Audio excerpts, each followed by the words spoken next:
Babul I'rab, the chapter of I'rab. Our sheikhs say that only Arabic has I'rab, and that I'rab doesn't have a translation because no other language has it.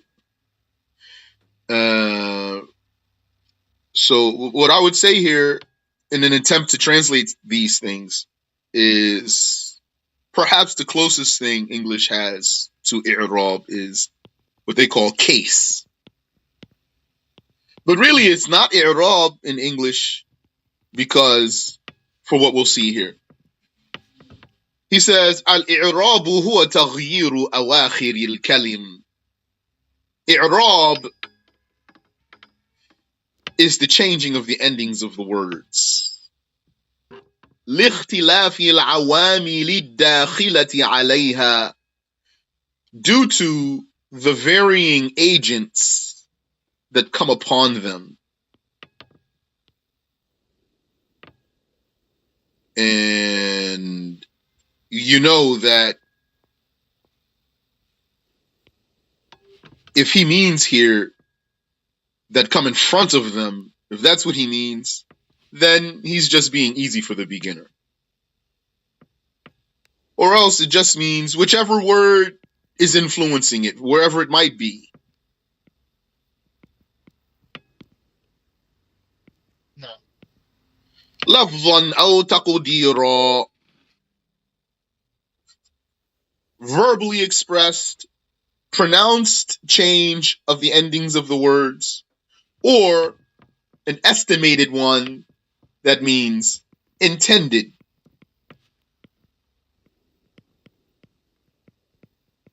All right. So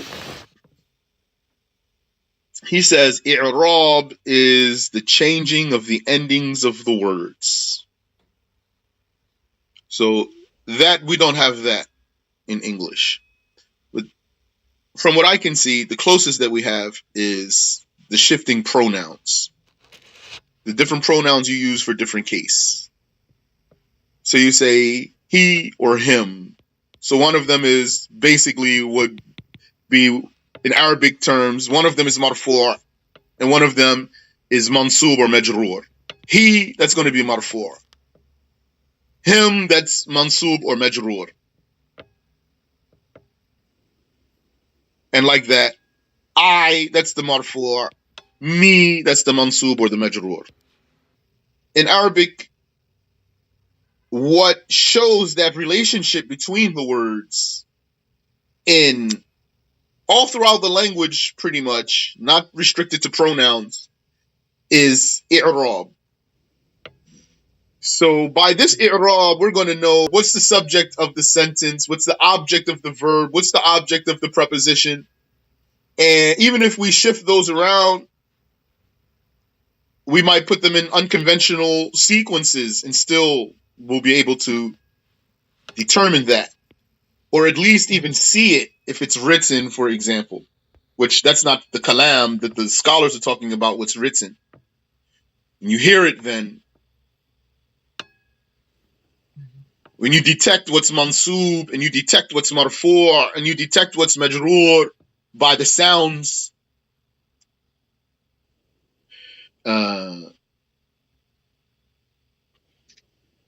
this gives the Arabic language very high versatility.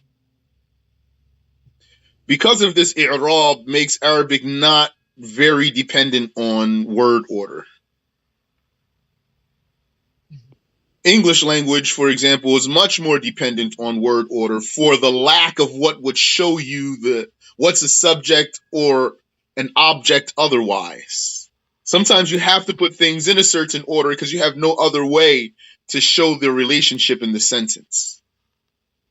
In Arabic, that could happen where you must adhere to certain word order so that you can show the relationship between the words. But that's going to be in cases where like all the words are ending in alif, for example. So there's no way to show the signs on the end of the words.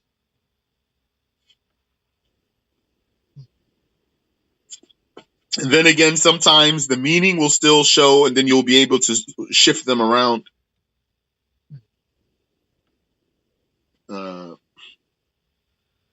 So, i'rab is the changing of the endings of the words.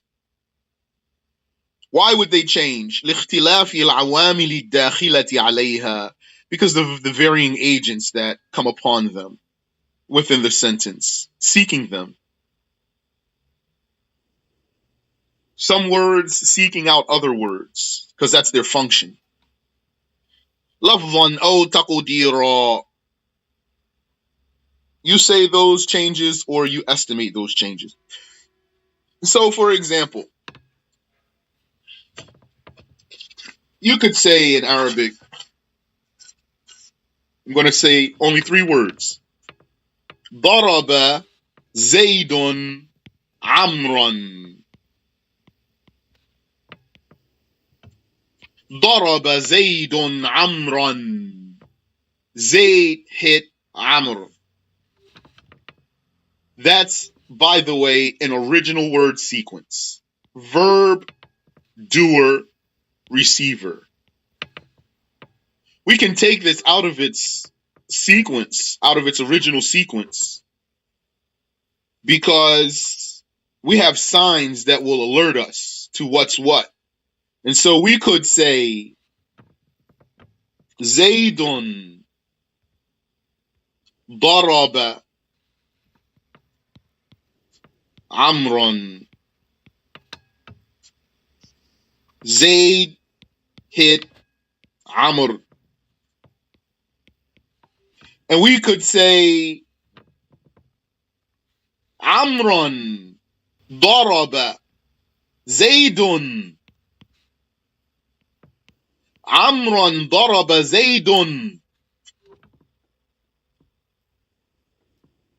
So someone thinks in English, that might perplex him. Amran daraba Zaydun. Zayd hit Amr, or Amr Zayd hit. Amr Zayd hit. You could say Zaydun Amran daraba.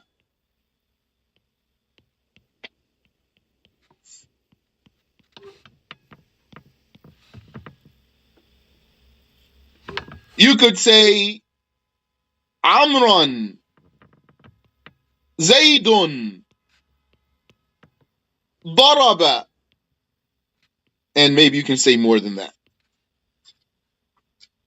If I had a very mathematical mind, I think I'll just be able to say all the scenarios quick and run them down. But I have to think about that. I don't want to take the time.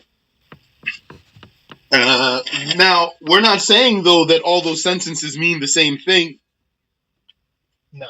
So they do have a difference between them. And the difference then becomes, where's the emphasis? Where's the focus? Then that takes you into which science? Balagha. No. So those words change because their endings change because of the differing agents that come upon them. لفظا أو تقديرا. So let's maybe get some kind of an idea here. What are we talking about? You say ضرب, he hit. This necessitates a hitter and one who was hit. The meaning itself necessitates that. So this verb, this act itself then has 2 powers. It has the power to make something in a state of rafa' as its doer. So it's seeking out a doer to give it a dhamma. And it has the power to put something into a state of nasb as its receiver. So it's seeking out a receiver to give it a fatha.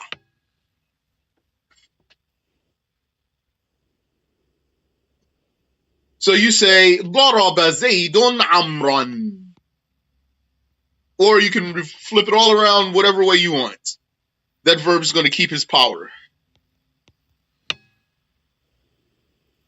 In the case of this verb, though, that's not all across the board absolute statement.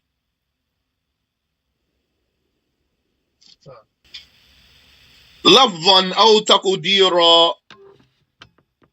So you're going to pronounce that change at the end of the word, or you're going to estimate it.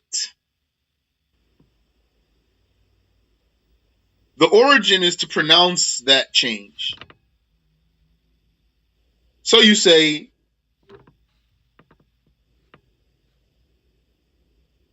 Qama Zaydun. Zayd stood. Ra'aytu Zaydan. I saw Zayd. Marartu bi Zaydin. I passed by Zayd. Also, what this means is that a sentence, and I suppose this is a universal property of language, a sentence is prepared for certain meanings. I mean, a word has a meaning by itself, but a sentence has general meanings that are waiting to be filled in. So a sentence is going to have a subject, it's going to have a predicate, it's going to have a verbal object, it's going to have a prepositional object. So those are meanings that are built into the sentence. You just need to bring the words and put them into the slots you want them. So Zayd is Zayd. His meaning, his fundamental meaning doesn't change, but his meaning within the sentence changes, depending on where you put it, like in the examples we just gave. Now, that's, I imagine, to be something universal, but you know what Arabic has on top of that, on top of words that have their own meanings, and sentences that have meaning slots, if you want, and many of them, by the way, that I haven't found in English. We talked about some of them. Maf'ul li'ajlihi and things like that, maf'ul ma'ahu, etc. Also, Arabic has awzan, patterns. Those patterns have meanings too. So then you'll take root letters that have a meaning, put them into a particular pattern that has a meaning, and now you have that meaning. You customize. Arabic is customizable. And then you put it into a sentence in so many ways, mashallah.